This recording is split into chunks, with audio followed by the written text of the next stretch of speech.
Meron. Bakit? Anong masama sa hug? Kung kapatid ko nga, wala naman mali siya eh. Diba? Oh. Uy, huwag ka maniwala dyan, Brett. Hindi naman ako sa pinapapunta dito. Wala akong pinapapunta dito.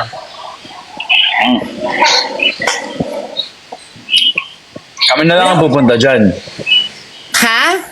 Kami na lang ang pupunta dyan. Bakit Tapos, kami? pagpunta namin dyan, mamili ka na.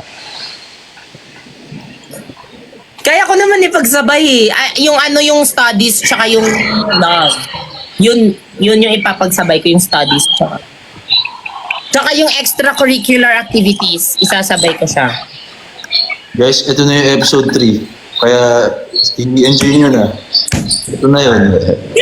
Actually, ito na yun. Hindi na Nag-spam na kailangan sila ng mag-edit. ganun. Kayo na lang mag-edit ha. Post nyo sa Kayo YouTube. na mag-edit ha. Bahala na kung paano yung edit. Kung sino makakatuluyan. Ito na yun. Tingin mo ba, bro, sinong makakatuluyan niyan? Siyempre ako. Kayo ba dyan, sa mga nanonood, sino bang tingin nyo?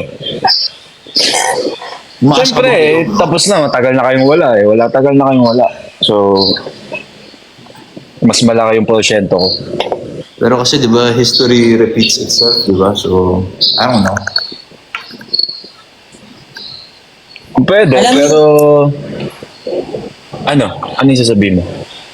Tama na nga. Di ko naman kailangan mamili.